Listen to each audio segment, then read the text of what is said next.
Welcome to the Featured Anime Podcast. I'm your host, Jack. And I'm Rick.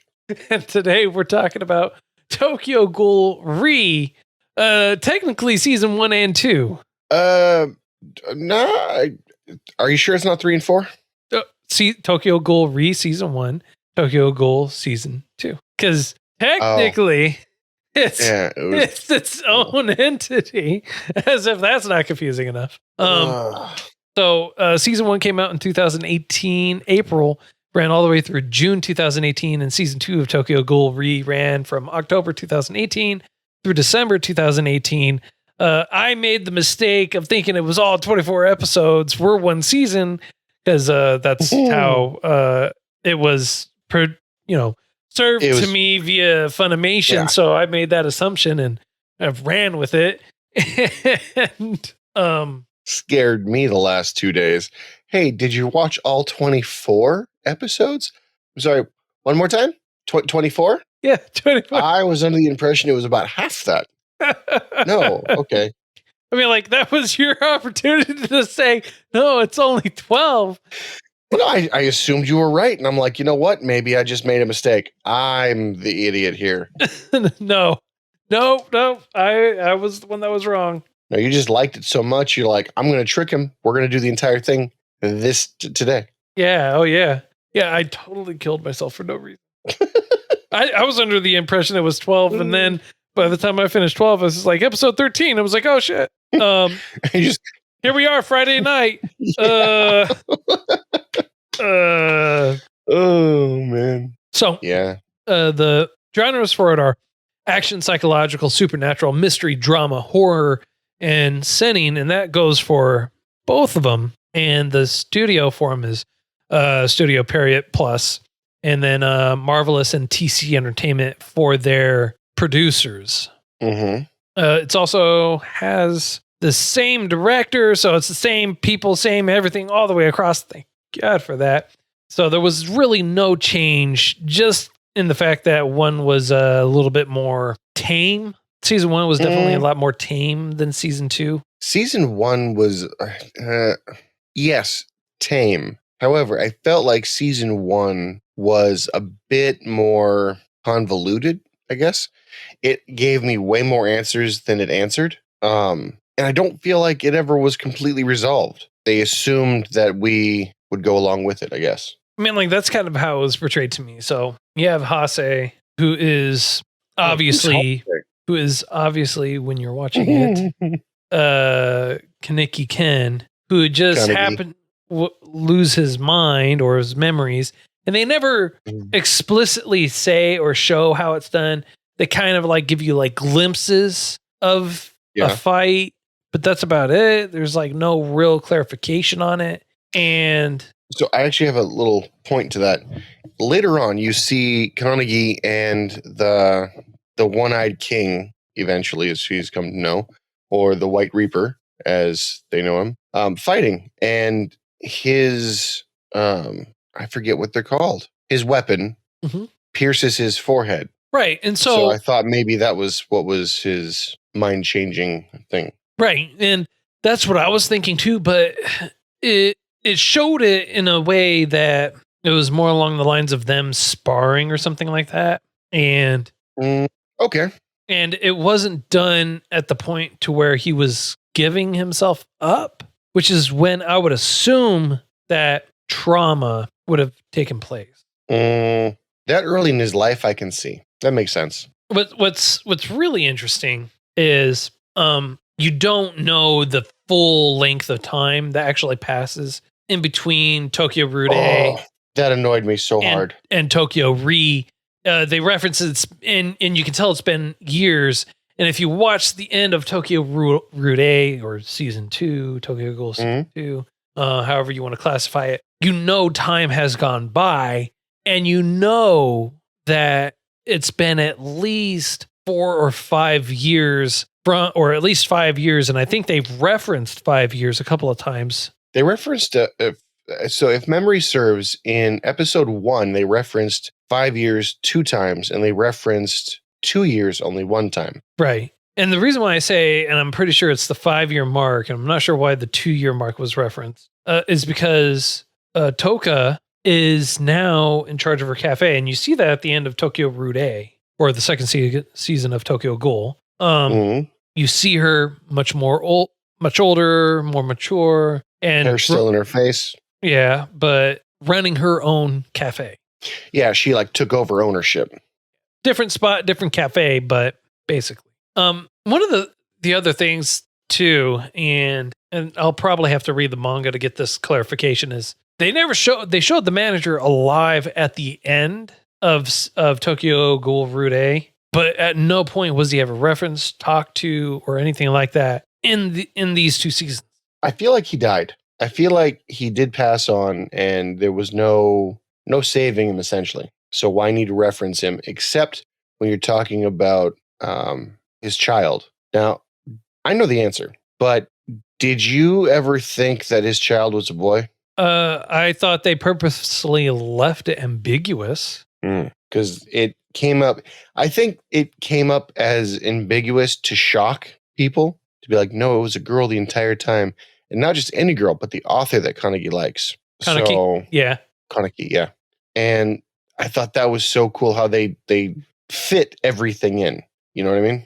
Yeah, that's one of the things that I actually really enjoyed about this too, is they definitely took the time to make it mesh together well, and to really tie in or lace in those first thoughts or pieces of information that you got. So like we were told that Kuzan, or not Kuzan, sorry, the manager who used to be called Kuzan, his child was the one-eyed ghoul, and then they referenced that again.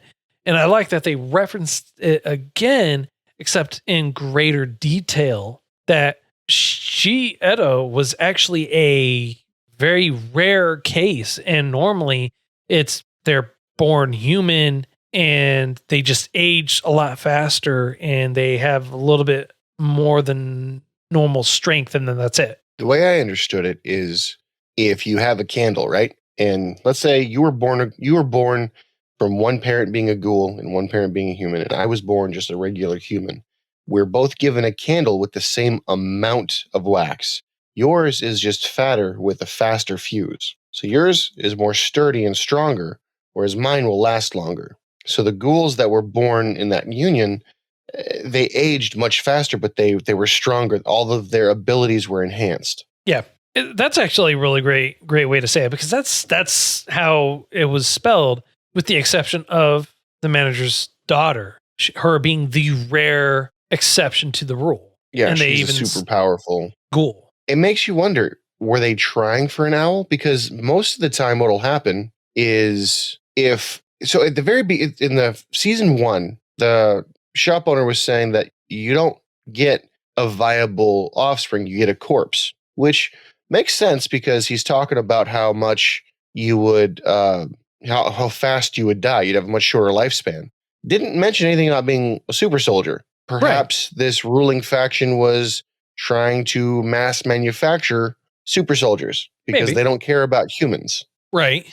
And if you just so happen to come out super strong like the owl, bonus. So, and that's kind of the other thing, right?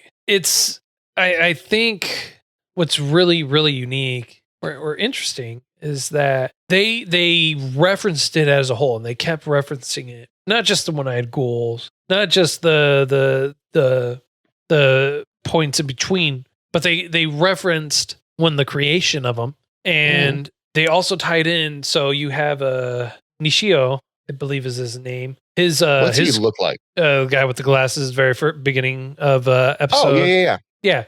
He kept saying, "I'm dying, I'm dying, I'm dying." Yeah, he didn't die. He didn't die. What's great is they basically made a call back to that when Hase or Ken sees him again and does the same thing. He just kind of says it like melancholy. To jog his memory. Yeah, melancholy, like I'm dying, I'm dying, I'm dying, and just like he's just looks at him like almost deadpan, and just like, yeah, you're just irreparable. Been there, done that. Irredeemable. Yeah, irredeemable. Like, this is nothing new. Blah blah blah blah blah. So, and they also, and one thing that I found really, really cool is everyone that you thought died was brought back almost like 3 episodes into it, 4 episodes into it, and you're like, well, what the hell just happened to me? Like, I thought they died. Yeah. I was happy, but sad at the same time because it didn't, any decision made because of the death of so-and-so seemed cheapened with that knowledge afterwards, you know? Like you didn't have to sacrifice yourself because they weren't going to die anyway. Right. And like, I can get why it also comes across like that too, simply because they do come back, but they don't come back the way that you're expecting, at least for a majority of them. Understandable. One of the things that annoyed me about Kaneki, I don't know. You can just call him Ken. Ken.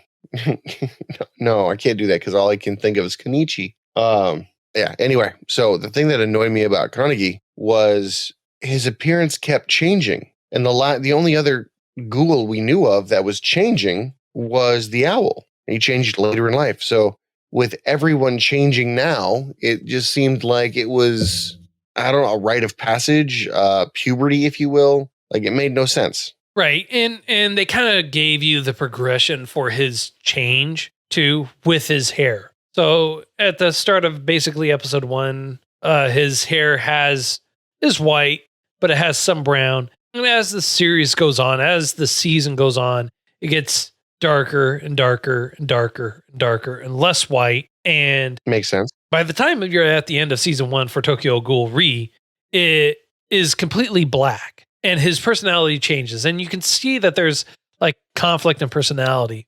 And the same thing when it goes into season 2, he's got this very, very different personality and it changes all the way through. Like he's conflicted with his own personalities, trying to discover who he is amongst everything, all the circumstances, all the traumas and everything like that. He's trying to come to terms with who he actually is. They did mention it was a psychological thriller, and most of the psychological part is in his head. Yeah, because you were right. He was going crazy because he was cannibalizing his own people, essentially. However, in doing so, it made him unbelievably strong. Not because he was killing people and taking their lives, but because the quality, I would say, the quality of the food he was eating was a higher, what they call an RR something or other. I forget what the exact classification of it was.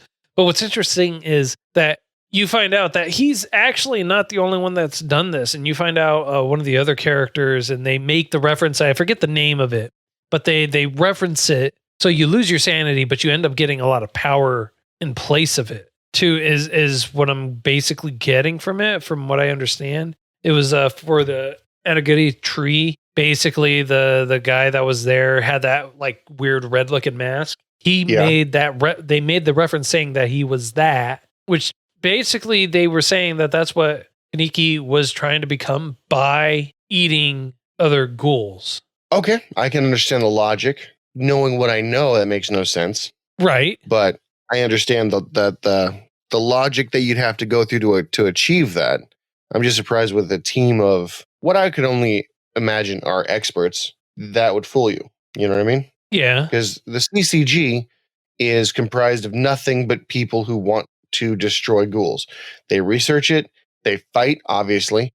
They sleep it over there sometimes, I'm sure. But they just show, I don't know, they show some form of competence in their practice, but when you bring it to the real world, they're useless. You know what I mean? Yeah, I get what you're saying, but at the same time, I mean, like, and you find this out just episodes, like maybe 2 or 3 episodes into season 2 of Tokyo Ghoul Re, that there's more than just humans in there. There's actually ghouls, and it's ghouls going all the way up to the very top. Well, the ghouls are actually ruling the class.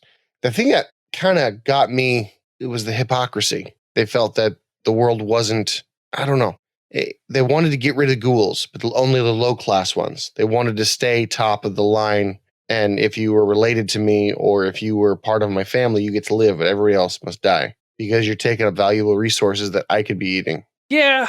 I mean, I don't know. I mean, like the hierarchy or the mentality or the viewpoints behind it, it just kind of left me yearning for more answers, you know? Like a lot of season 1 did. Right. And I get the sentiment that they were trying their best to really try and wrap it up and close it all up as nicely as they did. And they did. They gave it a ending to say.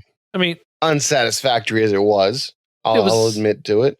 But it was an ending. But it left me with more questions than anything else. And like you basically, it felt, especially in the second half of Tokyo Ghoul or Tokyo Ghoul season 2, it left me with more questions than anything else.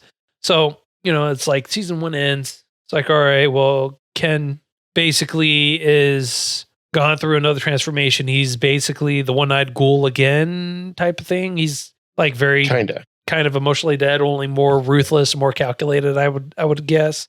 And they show or reference more people that would technically be a part of the team that he was in charge of. Mm-hmm. The Quints or something like that? Yeah, Quincies, and they don't reference who they are. And then also at the end of season 1, they show the body of one of them after they died being taken away, but nothing's ever done. And they just reference him being found later on and then getting buried. And it's like there was no purpose for it.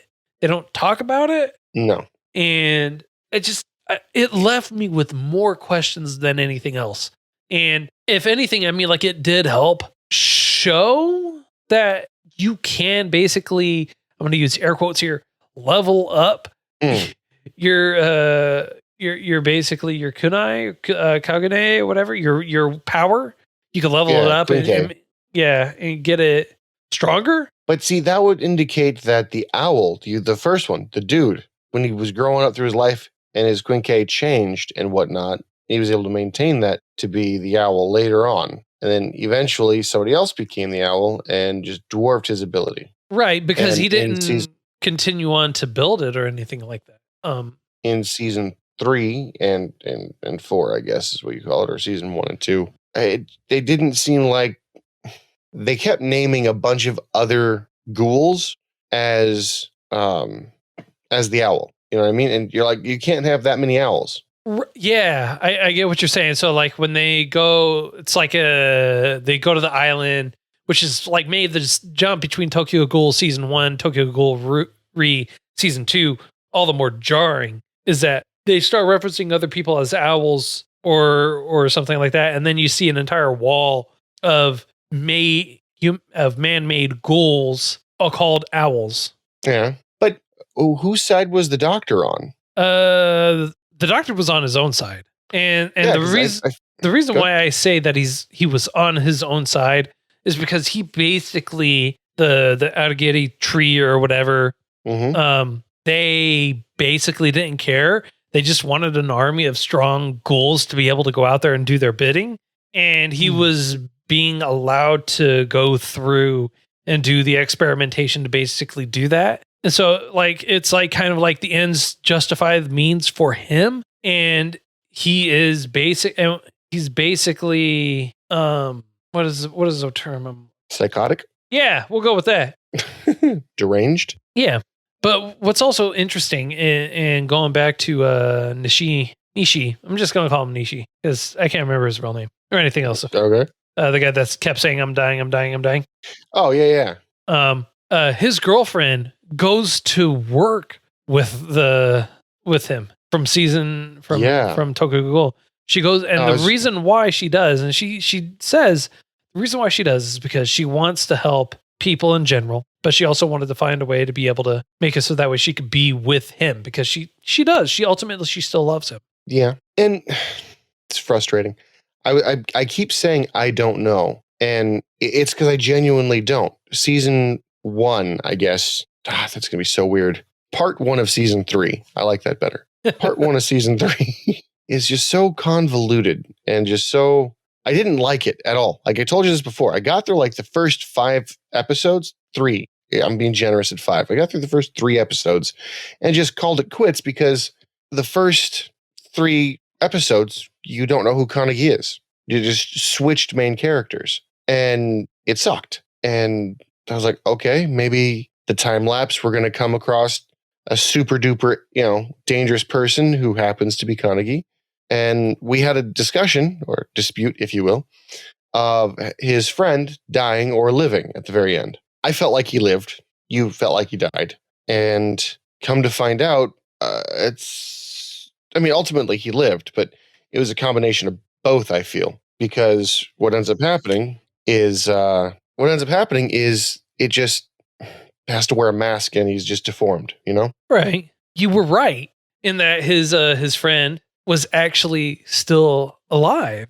And I'm glad that they showed him, that he was alive and everything like that. But not just that he was alive, but he never stopped helping. Exactly. Like that was, so we were talking before about how this reminded us of certain anime in specific instances, let's call it. Not in its entirety, but like certain aspects. And this was 100% like it sucked. It made you tear up. It made you like feel like this is what I wanted so bad. Like Your Lie in April, for instance, made you cry. You really didn't want to cry, but you just didn't have a choice in that one. If you haven't watched it, I highly recommend it. We did a review over it. I think it was one of our first ones. It's one of our earlier episodes. Very early episodes. Less refined.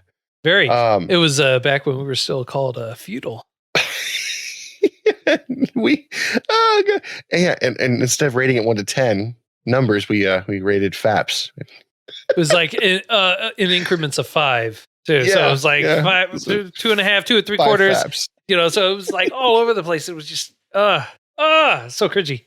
We'll definitely have to go back and redo some of those just to get some new. Part of what I did not like, I liked the fact that they brought him back. I liked the fact that it was a meaningful relationship. It was a meaningful reunion, and he wasn't a stagnant character. And he seemed to be a character that, until he was revealed, was a very mysterious, powerful character, only to find out, no, it's just a regular human who got his world rocked. And he was doing everything he can to essentially be a mastermind. And the dude is smart. Like I'm putting the pieces together as I'm talking to you right now. But do you remember there was a few episodes where one of the main characters was playing chess in the very beginning? Vaguely. I feel like he was playing. It was just like one move, like a smack on the table, and then it was supposed to be like checkmate or something like that. Yeah, that was supposed to signify it. I feel like he was playing against his best friend, because if you took him out of the equation, nothing would fall into place. Like, he was the one behind the scenes and in the forefront, just moving people, positioning people, trusting his friend would come back to him. Yeah. Actually, that's it right there. I honestly can't think of anything other than that. I mean, I mean, like, that's true to the word of how his friend was, which is great. I mean, like, honestly, it's great that they actually did that and had that kind of persona or person there in his life, and in general in the background scene, kind of making everything come together. He's basically been the constant all the way through. And when it's not that they showed him dying or anything like that, and then him coming back and cheapening it. He was mortally injured. He was gravely injured, and he came back, and he was not doing that well. When they finally showed him again, it's not like, hey, everything's okay, cool, thumbs up, yay, team, woohoo. No, he was missing part of his face, couldn't talk. Like, he was a wreck. Yeah. Now, what I will say, the thing that they threw me off with, that I kind of feel like didn't necessarily cheapen his return, but it was a jab that I did not appreciate after finding out that he was alive. Kanagi was going through some stuff where he was about to die, and his friend showed up, and he's like, I trust you're not going to die. You're not ready to. I'm not ready for you to. So get back up, do your thing. You can do this. I have faith in you. And you're like, he was at heaven's door, and that's why he saw his friend there. Only to find out, no, he was crazy, going through some stuff, and he motivated himself. Yeah. He used his friend's optimism to convince himself that he can do it. Yep. I mean, he did. So obviously he could have, but it worked out. But yeah, the thing I really did not like, and the thing I felt that about bringing everybody back and cheapening emotion, if you will. They brought too many people back. The consequences of the actions just disappeared. And this goes so far as to like everyone. And as far as the time skip goes, I have a feeling, I've got a feeling that it was about a 2.5 year window, because that's as long as he was mentoring those other kids. It was probably closer to 5 because it took some time to brainwash him, I'm sure. But in that time, all of the main characters, the big bads that you were encountering before, turned out to like disappear and come back later. Yeah. Well, again, the reason why I'm saying 5 is because the college deal. Fair. One last point of contention I have. How many ghouls can one ghoul make if you transplant parts into other people? Right. And this is why I was saying that Riza was still alive and her body was constantly being used to make these other ghouls. Bro. No. Food for thought. We'll have to read the manga on that to maybe get some final clarification. No. Hold up. I've been saying the whole time that she's been alive. See, and that I thought maybe you meant like alive mentally in his head. No. But you were saying that like all they did was take her like guts out of her stomach that she could obviously regenerate. Yes. And she was being kept alive by Dr. Kona and was using her parts to create others. This was further advanced when when the two sisters twins were created, and then even more so in Tokyo Ghoul Re when others had those exact same powers. Dude. So didn't even see that side coming. That's smart. And it plays into the ending too, I'm sure. So, all right. There's a lot that goes on in the show. There really, honestly, there's so much that goes on in the 2 seasons. It's a lot to really try and break down. I personally feel like they could have condensed it into one because they backloaded so hard. They did. They finished so many stories in each of the ending episodes in season 3 part 2. Yeah. And if they'd have just spaced it out just a hair, I feel it would have been a more fluid story rather than being like, who is this again? Why am I supposed to care? And by the time their scene is done, you're like, oh, that's who that was. Yeah. At least that's how I felt. No, I get exactly how you feel. Like, I understand. And I feel like maybe the first half of the season could have been just like really, really condensed of Tokyo Ghoul Re for that reason. I mean, like, you didn't need to have 12 full episodes of him doing self-discovery, basically, is what it was. True. Yeah, that makes sense. But I mean, like, I also understand that they needed to build up a lot of context and everything like that, but it just felt like they went from a psychological drama to a more happy-go-lucky, happy, really? Not so horror-esque type feel for a majority of it. Okay, so less horror, more gore. Yeah. Okay, that makes sense. I mean, like, they kind of like tapped at the gore / horror type thing of it, but like especially how the ending theme was for it. It just definitely gave that like, oh, we're just kind of like going along. This is our daily job, blah, blah, blah type of feel of it type thing. And it was like, well, is it though? I mean, so anyways, I don't know. I honestly don't have too much more I could really say on that. The only thing I can say to add everything here is I'm happy it was 24 episodes and not 12. Yes. Only because if I only watched the first 12, I would never have watched the following season. Yeah. So what you're saying, it's a good thing that we watched all 24 at one go. It's a good thing you made a mistake and I believed you. Okay. All right. So on a scale of up to 10, sir, how would you rate this? I'm going to have to give it more than one score. And hear me out.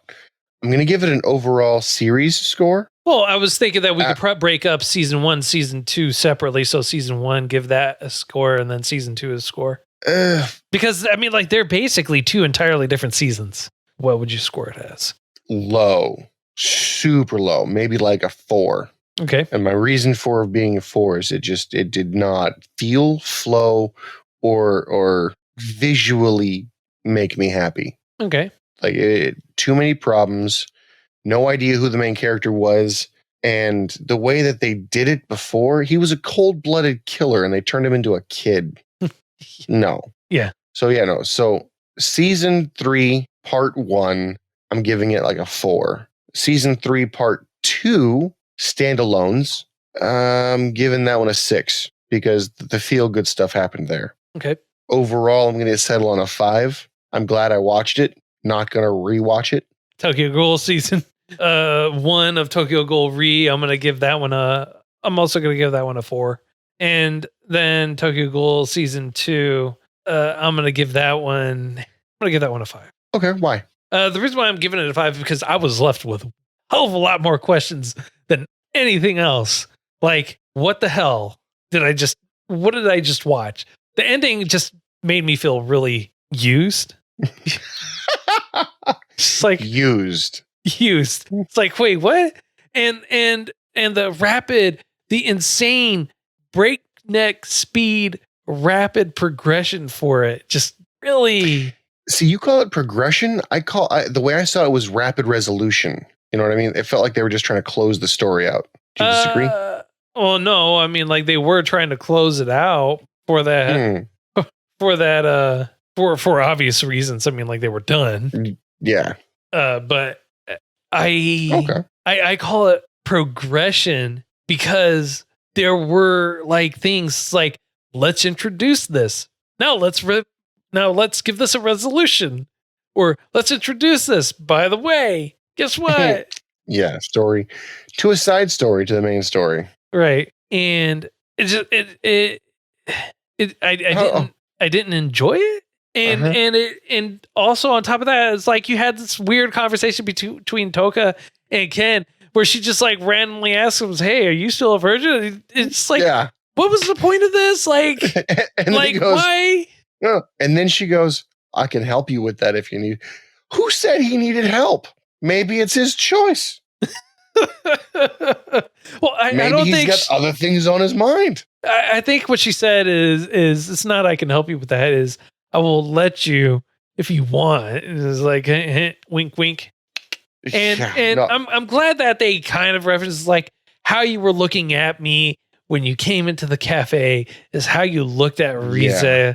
And I loved that because he couldn't take he couldn't take his eyes off her because he obviously was in love with her. And he started, and you could tell that like season 1 Tokyo Ghoul, that he was falling in love with her, that he was developing those feelings for her. And that was basically brought to a resolution at the end of season 1. And everything he was doing was for her in season 2. And it was just like a round throwback resolution for it all, which was great. I enjoyed it, but it felt like out of place how it was introduced. Yeah. So that's why I got it. It is a good show. The second Tokyo Ghoul season 2 is good in general, but romance is shoehorned in. A lot of it felt like it was shoehorned in. So understandable. That's all the time that we actually have for today.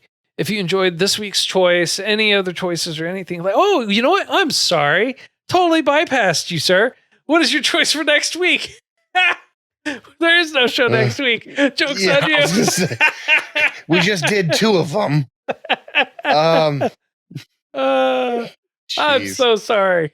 That's okay. I am so sorry. I totally blew past it. So what are we watching? No, you were like, you know what? 24 episodes, good for 2 weeks. We're solid. So my next choice is going to be the pajamas. Little Nemo. Yeah, Little Nemo in the Dream Town or whatever you call it. The Little Nemo Adventures in Slumberland is what it is. Yes, Little Nemo Adventures in Slumberland, which is a movie. It is indeed a movie that was amazing from my childhood. Unfortunately, I never found the name of it, and apparently, I'm not good at searching for stuff because when I'm over here, like it's been years and I have no idea, and the only thing I can go off of is pajama. A quick Google search, but Jack over here, and all of a sudden it pops up like magic. It works, right? Uh-huh. That's all that matters. It's a movie that aired in 1989. It's an hour and a half long, and its genres are adventure fantasy. So that'll be interesting. Yeah. I would even go so far as a slice of life. But, that's my life, not yours. So, all right, now for real, that's all the time that we have for today. If you like this week's choice, or any of the past choices or anything like that, if you feel like we missed something, got something right, got something wrong, anything like that, feel free to let us know, contact us, leave us a rating or review. That also does help us out. It's very much appreciated. You can reach out to us, featuredanimepodcast@gmail.com, at Those Anime Guys on Twitter, Featured Anime Podcast on Facebook. And we're also always active in our Discord. Link for that's going to be in the show notes or the description. Please don't forget to subscribe wherever you happen to consume this. It really does help us out. And we do have a Patreon. $1 a month gets you access to some bonus content. We do talk about the show, talk about other things. Even before we actually hit record, we continue to talk even after we're done with the show. All that content will be available to you for $1 a month. And until next time, I'm Jack. Hopefully you don't forget me like Jack did. I'm Rick. We'll see you next time.